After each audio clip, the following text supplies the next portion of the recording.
हे what's up guys, welcome back once again. So दोस्तों, आज की कहानी जो एक्सप्लेन करने जा रहे हैं उसका नाम है स्टॉर्म। कहानी शुरू होती है 3 कॉलेज लड़कों के साथ जो एक ट्रिप से वापस आ रहे हैं, लेकिन बीच रास्ते में उनका सामना एक भारी तूफान से होता है जो देखने में काफी खतरनाक लग रहा था। इसलिए वो तुरंत कार में बैठकर वहां से निकलने का सोचता है, लेकिन इतनी देर में वो टोर्नाडो इनके करीब आ जाता है और इनकी कार चपेट में ले लेता है। और इसी के साथ ये सीन यही कट होता है और ये था कहानी का एंट्रो। अब कहानी आगे बढ़ती है और हम टाइटस टीम को देखते हैं जो कि एक स्टॉर्म चेजर है। ये लोग असल में पता लगाते हैं कि कहाँ पे तूफान आने वाला है और उसकी जानकारी सरकार को देते हैं। इस टीम में 5 लोग मौजूद हैं जो जगह जगह जाकर ऐसे टोर्नाडो की वीडियो भी बनाते हैं। इन्हीं में से पेट नाम का आदमी कार में लगी टीवी में न्यूज देख रहा था जिसमें बताया जा रहा था कि कल रात पास के ही टाउन में एक भयंकर टोर्नाडो आया था जिसमें 4 लोगों की मौत हो गई।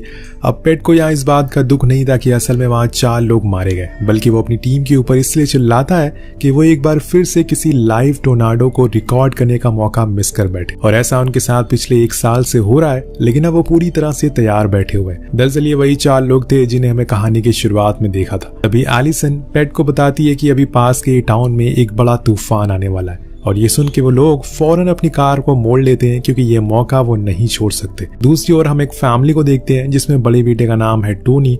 वो असल में एक यूट्यूबर है और ऐसे ही कुछ यूनिक चीजों को रिकॉर्ड करके यूट्यूब पर डालता है। उसके डैड उसी स्कूल के वाइस प्रेसिडेंट है। और इसके बाद हम 2 और लोगों को देखते हैं जिन्हें खतरों से खेलने का बहुत ज्यादा शौक है और वो इसी शौक को रिकॉर्ड करके यूट्यूब पर अपलोड करते हैं। और उसी दौरान उन्हें टाइटस टीम की कार दिखती है जिसे देखकर वो समझ जाते हैं कि जरूर कुछ बड़ा होने वाला है या फिर कोई बड़ा तूफान आने वाला है, क्योंकि वो कार इन्हीं के टाउन के पास आ रही थी। अब टोनी अपने स्कूल चला जाता है जहां पर उसकी दोस्त कैथरीन काफी परेशान दिख रही थी। उसे इसकी वजह पूछता है तो वो बताती है कि उसके स्कूल की तरफ से एक प्रोजेक्ट मिला है जिसमें उसे एक बंद पड़ी फैक्ट्री में जाकर वीडियो रिकॉर्ड करना है, लेकिन वो कर नहीं पा रही है। उसे समझ नहीं आ रहा है कि वो असल में वहां जाकर क्या रिकॉर्ड करे। तो टोनी कहता है कि तुम परेशान मत हो, मैं तुम्हारी इसमें मदद कर सकता हूँ, तो मेरे साथ चलना। जिसके बाद वो अपने भाई टेरी से कहता है कि तुम टाइम कैप्सूल वाली वीडियो खुद ही अकेले रिकॉर्ड कर लेना क्योंकि मुझे कुछ काम है। वहीं दूसरी ओर हम टाइटस टीम को देखते हैं जो अपनी जगह पर जाकर बैठ गई थी जहां पर उन्हें टोर्नाडो आने की आशंका थी। तभी एलिस उन्हें बताती है कि टोर्नाडो रिवर के साइड नहीं बल्कि यही सिल्वर स्टोन टाउन में आएगा और इसीलिए फौरन उन्हें अपनी लोकेशन चेंज करनी पड़ती है। लेकिन तब तक बाहर आसमान में बर्फ के बड़े बड़े ओले गिरना शुरू हो जाते हैं जिससे कि उन्हें कंफर्म हो जाता है कि अब टोर्नाडो बस आने वाला है। इसलिए वो फौरन अपना टैंक को लेकर जो कि उनकी कार होती है उसे लेकर निकल जाते हैं। लेकिन उसी दौरान हम देखते हैं कि उनके पीछे पीछे वो 2 खतरों के खेलने वाले खिलाड़ी जो कि यूट्यूबर थे जिनके नाम थे एडम और जोन्स, वो भी आ जाते हैं। उन्हें भी इस चीज को अपने कैमरे में रिकॉर्ड करना था और लाइव इस टोर्नाडो के मजे लेने थे, इसलिए वो अपनी कार से आगे निकल जाते हैं। लेकिन कुछ ही देर बाद उन्हें अंदाजा हो जाता है कि ये तूफान असल में बहुत ज्यादा बड़ा है, इतना ज्यादा बड़ा कि उन्हें उम्मीद भी नहीं थी। और तभी वो दोनों उस टोर्नाडो के चपेट में आ जाते हैं जिससे कि उनकी गाड़ी का संतुलन बिगड़ जाता है। वहीं दूसरी ओर हम पेट को देखते हैं जिसने अपनी कार का स्टॉर्म फंक्शन को ऑन कर दिया है जिससे कि उसकी कार जमीन में घुस जाती है ताकि वो स्टॉर्म जब इनसे टकराए तो इन्हें कोई नुकसान ना हो। उधर हम सिल्वर स्टोन हाई स्कूल को देखते हैं जिसमें एक फंक्शन हो रहा है, लेकिन इस तूफान के चलते सभी बच्चे और टीचर को स्कूल के अंदर आना पड़ता, जिसमें टोनी के डैड भी थे और उसका छोटा भाई भी। लेकिन ये तूफान इतना तगड़ा होता है कि स्कूल की दीवारें भी कांपने लगती है जिससे कि टोनी के डैड मैक्सवेल फौरन सभी को अंदर चलने को बोलते हैं। उधर एलिस को पता चलता है कि ये टोर्नाडो ने अपनी दिशा बदल दी है। वो भी स्कूल की तरफ बढ़ रहा है जो कि खतरे से खाली नहीं है क्योंकि स्कूल के अंदर कई सारे बच्चे फंसे हुए हैं, इसलिए वो लोग भी उसी की तरफ बढ़ने लगते हैं। लेकिन यहाँ हम सारे बच्चों और टीचर को देखते हैं जो कि अंदर छुपे हुए थे। लेकिन तभी एक पेड़ आकर उनके मेन गेट पर गिरता है जिससे कि सभी डर जाते हैं और अंदर की ओर भागने लगते हैं और सभी अपना सर नीचे करके बैठ जाते हैं और बस गॉड से प्रे करने लगते हैं क्योंकि ऐसे में कुछ भी हो सकता है। उसी दौरान मैक्सवेल टेरी से टोनी के बारे में पूछता है क्योंकि वो इस समय स्कूल में नहीं था, तो बताता है कि वो कैथरीन के साथ पास वाली फैक्ट्री में गया वीडियो रिकॉर्ड करने के लिए, जिसे सुनकर उसके डैड बहुत डर जाते हैं और फौरन उसे फोन करने को कहते हैं। जब वो फोन उठाता है तो वो उसे बहुत सुनाते हैं, लेकिन उसी समय अब वो तूफान भी उनकी तरफ आ चुका था जिससे कि उस फैक्ट्री की पूरी छत उड़ जाती है।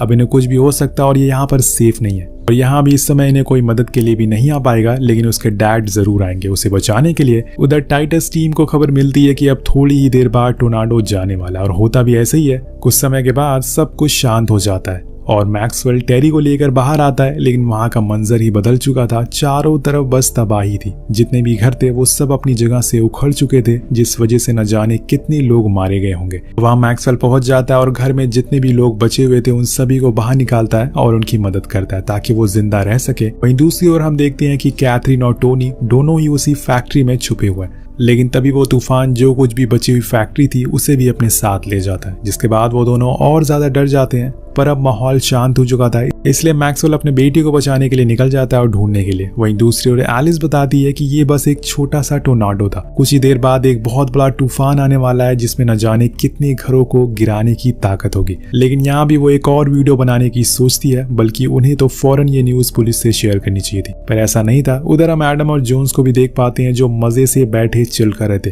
क्योंकि अब उन्हें एक वीडियो मिल गई थी जिसे देखने के लिए उसके पास एलिस भी जाती है, लेकिन वो उन्हें दिखाने से मना कर देता है। पर तभी वो दूसरा तूफान आने लगता है जिसे एक बड़ा टोर्नाडो भी बन जाता है। देखते ही देखते वो इतना विशाल हो जाता है कि सभी के होश उड़ जाते हैं। वो इतना बड़ा था कि पूरे शहर को निगल सकता था। अपने सामने आने वाली बड़ी बड़ी इमारतों को वो चुटकी में ही खत्म कर देता है और इसी में एलिस और उसकी टीम भी चपेट में आ जाती है। वो बस जाने वाली थी कि तभी वहां मैक्सवेल आकर उनकी जान बचाता है और उसे जोर से पकड़ लेता है। उस तूफान के जाने के बाद मैक्सवेल देखता है कि उसकी कार तो टूट गई है और इसीलिए वो पेट से लिफ्ट मांगता है पास वाली फैक्ट्री तक जाने के लिए, जहां पर उसका बेटा फंसा हुआ है। लेकिन वो मना कर देता है क्योंकि ऐसे किसी अनजान आदमी को अपनी कार में नहीं बैठा सकता। लेकिन बाद में जब एलिस उसे बताती है कि अगला टोर्नाडो उसी दिशा में आ रहा है तो वो मान जाता है और उसे बैठा लेता है, जिसके बाद वो लोग आगे बढ़ जाते हैं। वहीं दूसरी ओर जहाँ पे कैथरीन और टोनी फंसे हुए थे वहां की पानी की पाइप फट जाती है, इसलिए अब धीरे धीरे करके उस छोटी सी जगह में पानी भरना शुरू हो जाता है, जिससे उन्हें वहां बैठने में दिक्कत होने लगती है।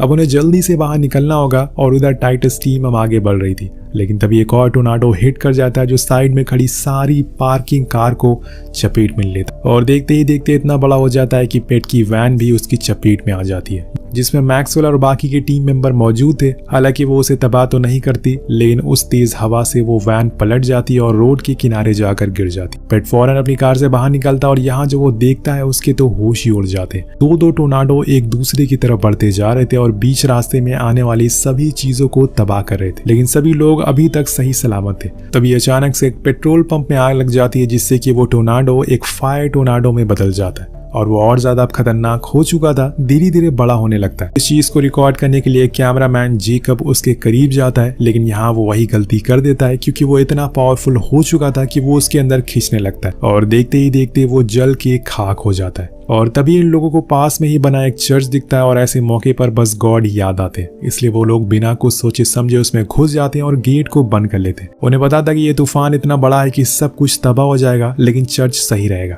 लेकिन अंदर जाने पे माहौल कुछ सही नहीं होता। सभी को जेकब की मौत का बहुत दुख होता है और सबसे ज्यादा एलिस को, क्योंकि वो उसके सबसे करीब था। इसलिए वो पेट को बहुत सुनाती है और कहती है कि तुम्हारी वजह से उसकी मौत हुई, क्योंकि अगर वो उसे शूट करने के लिए उसके करीब नहीं भेजता तो वो आज हमारे बीच में होता, इसलिए सारी गलती उसी की है। लेकिन डैन आकर उसे कहता है कि इसमें सर की कोई गलती नहीं है, मैंने ही उसे कहा था कि जाकर शूट करो, क्योंकि इसमें हमें एक अच्छी फुटेज मिल सकती थी अगर उसकी मौत ना होती। अगर हम टोनी को देखते हैं जो अब पानी में पूरी तरीके से डूब चुका था, कोई चांस नहीं था कि वो जिंदा बच पाएगा, क्योंकि पानी का लेवल बहुत ज्यादा हो गया था और सांस लेने की बिल्कुल जगह बची नहीं थी। और दूसरी तरफ कैथरीन तो कब का बेहोश हो चुकी थी, लेकिन जैसे तैसे टोनी ने उसे संभाल कर रखा था। कुछ ही समय के बाद वो लोग चर्च से बाहर निकल जाते हैं और उस फैक्ट्री की ओर, लेकिन वहां जाकर उन्हें चारों तरफ बस मलबा दिखाई देता है। टोनी का कोई नामो निशान नहीं था, लेकिन मैक्सवेल को यकीन था कि उसका बेटा अभी भी जिंदा होगा, इसलिए वो तेज तेज उसका नाम चिल्लाता है, जिसकी आवाज टोनी को आ जाती है और वो अपना हाथ उस छोटी सी जगह से बाहर निकालता है,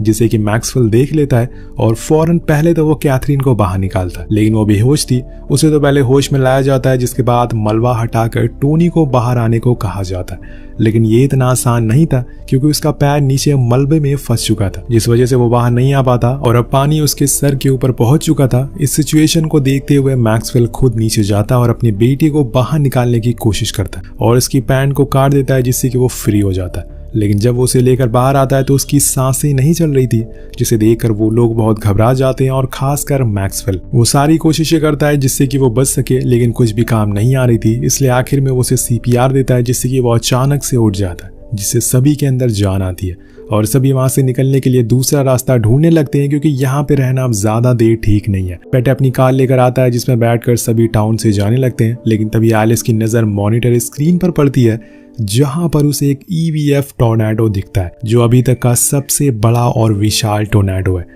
वो इतना ताकतवर है कि उसके अंदर कई सारे छोटे मोटे टोर्नेडो आसानी से समा सकते हैं। और अब वो स्कूल की तरफ बढ़ रहा है जिसमें अभी भी बहुत सारे बच्चे फंसे हुए हैं। अगर वो स्कूल तक पहुंच गया तो पूरे स्कूल को एक साथ उड़ा कर ले जाएगा और इसीलिए बच्चों को वहां से बाहर निकालना होगा वरना वो सभी मारे जाएंगे।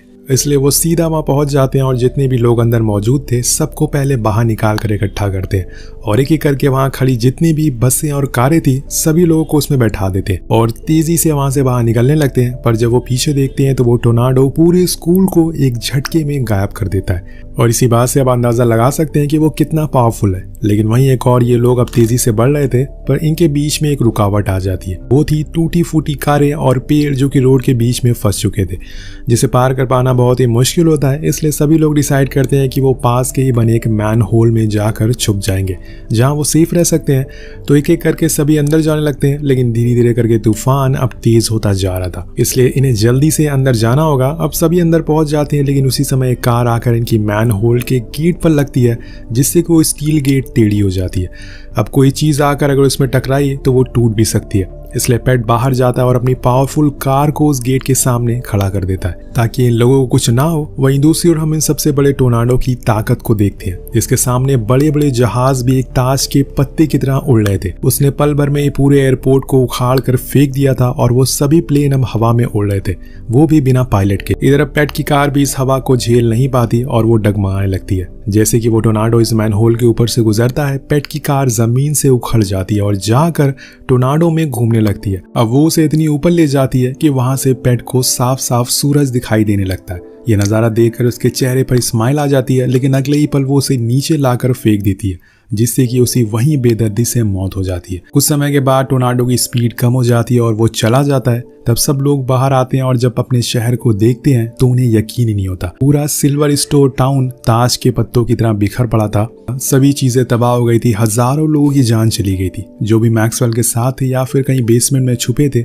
वही लोग बच पाए थे। सभी बचे हुए लोगों को देखते हैं जिसमें टोनी और टैरी भी थे। वो दोनों वीडियोस रिकॉर्ड करते हैं और बताते हैं कि उन्होंने जो देखा वो किसी बुरे सपने से कम नहीं था, लेकिन इस हादसे के बाद मेरे अंदर मेरे डैड के प्रति और इज्जत बढ़ गई है। अब मैं उन पर और ज्यादा प्राउड करता हूँ। वहीं दूसरी ओर एलिस बताती है कि पेट का हमेशा से सपना था कि वो एक अच्छी टोर्नेडो डॉक्यूमेंट्री बनाए, जिसके लिए उसने बहुत सारे वीडियोस रिकॉर्ड करे थे और इस हादसे में लेकिन जाने से पहले उसने वो सारी फुटेज मुझे दे दी ताकि अब मैं उस डॉक्यूमेंट्री को पब्लिक कर सकूं, उसके सपने को पूरा कर सकूं। उधर एडम और जोन्स भी हमें एक पेड़ से लटके हुए दिखाई देते हैं, यानी कि ये लोग भी जिंदा बच गए। इस पूरी कहानी को देखकर हमें एक चीज जरूर सीखनी चाहिए कि आप कभी भी नेचर से जीत नहीं सकते। उसका जो मन करेगा वो आपके साथ वही करेगा, आप उसे कभी रोक नहीं सकते। इसी के साथ ये कहानी खत्म हो जाती है। वेल, आपको ये कहानी कैसी लगी नीचे कमेंट करके जरूर बताएगा। मिलते हैं आपसे अगली वीडियो में। Thank you so much for watching. Peace out.